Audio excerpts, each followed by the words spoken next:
Hey everybody, I'm back. I was chilling for a minute, but got a snack pack. When was the last time you smashed a snack pack? It's been a minute for me.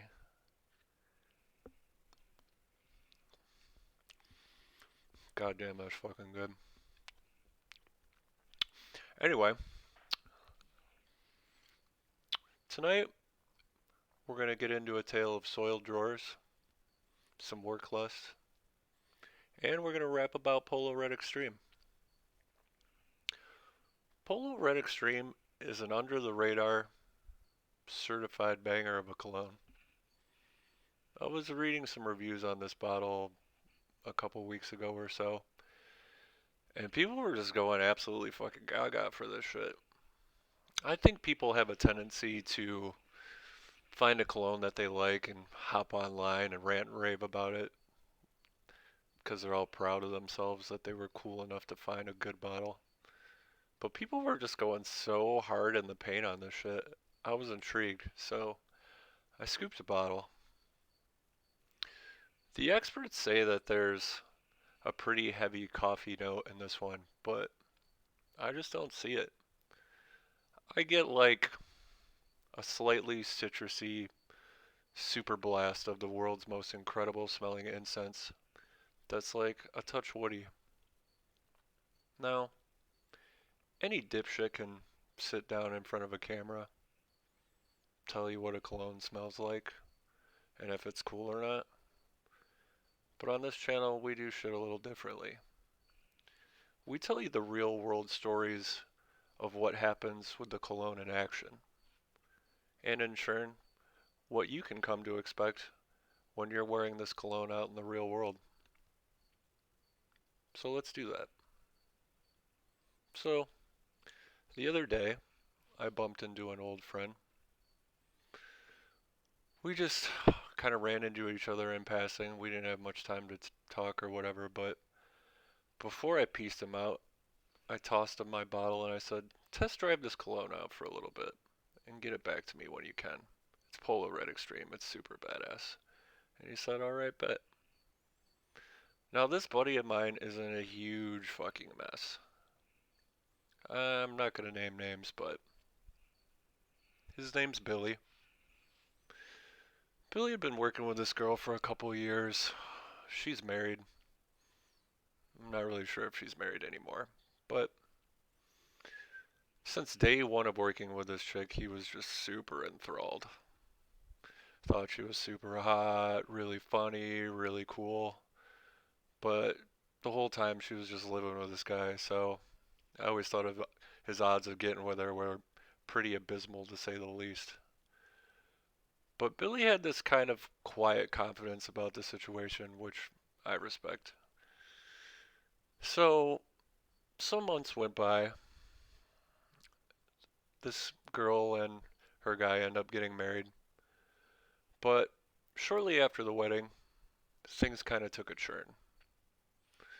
The girl ends up at work on a regular basis, confiding in Billy about how atrocious the husband is, saying, yada yada yada, he's off on work business all the time, he doesn't pay attention to me, you know, that whole song and dance.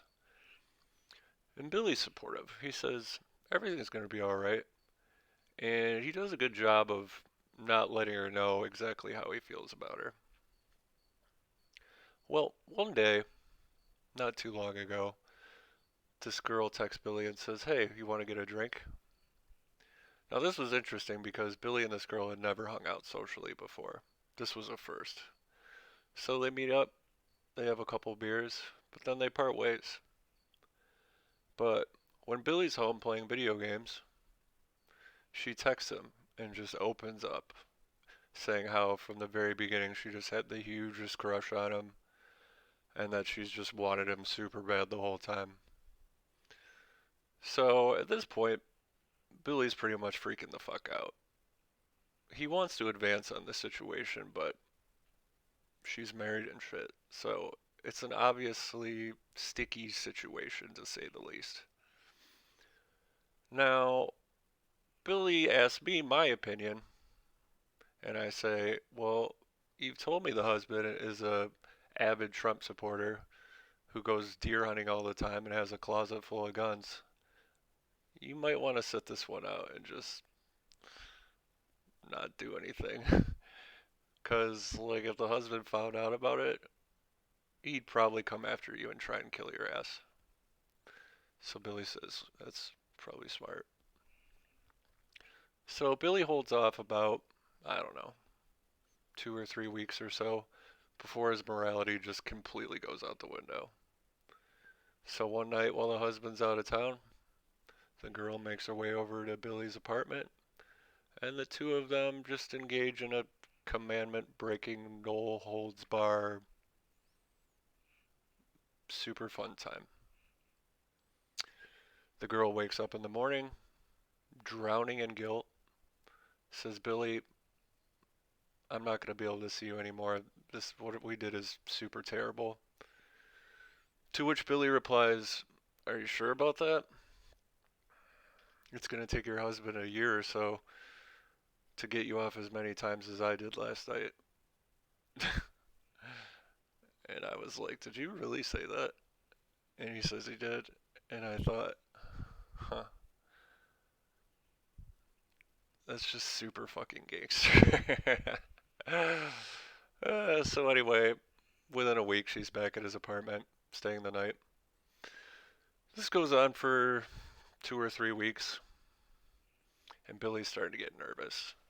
He's starting to catch feelings, and this girl has no intention of leaving the husband. In fact, she's still talking about having a baby with this guy. Billy's also thinking things have kind of gone on to the point where the husband's not an idiot. He's going to find out about this eventually. And that's kind of just what happened. One night, this is a couple nights ago, Billy's closing up shop at work. It's late. Locks up the back door. He's walking out, making his way to the parking structure, and he hears a voice that says, hey, Billy. Billy turns around, and there's the husband with a fucking gun pointed in his face. Now, this part of the story I find to be maybe Hollywood bullshit, but Billy attests at this point he just flat out wets himself. Just gets so scared he pisses his pants. I've been scared numerous times, and I never wet my pants. Billy says it's a thing. The husband, just raging his ass off, with the gun almost shaking in his face, says something to the effect of, I'm gonna fucking end you, bro. And Billy says, hold up just a minute. Billy reaches for his pocket and pulls out the bottle of Polo Red Extreme that I lent him a couple days ago. He says, give me a sec to just spritz myself a couple times. I don't want people to find me smelling of piss. So the husband immediately is intrigued, and the sheer rage on his face, like a switch, is just off. And he says, what cologne is that? It smells badass as shit. And Billy says, it's Polo Red Extreme. It's an under the radar certifiable banger. And the husband says, huh, you don't by any chance subscribe to Mickey in Detroit, do you? And Billy says, well, yeah, he's my friend. In fact, this bottle of cologne is his. He let me borrow it. And the husband says, are you fucking kidding me? I watch a lot of cologne content on the internet, and I think Mickey in Detroit's channel is by far and away the best shit out there. The story goes on from there, but the point is, Billy lives to see another day. And most importantly, I get my bottle of Polo Red Extreme back. So if you're new to the channel, we put colognes in one of four categories. At the top, there's tight as a motherfucker. Then there's standard tight. Below that, there's pretty tight. And at the bottom, there's untight. Polo Red Extreme is, I mean, do I even really have to say it? I don't really know whether the husband had 100% intentions of killing Billy.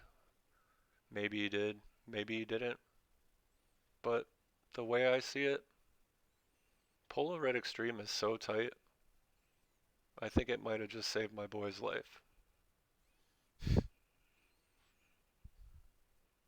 Anyhow, it's been nice chatting with you about Polo Red Extreme.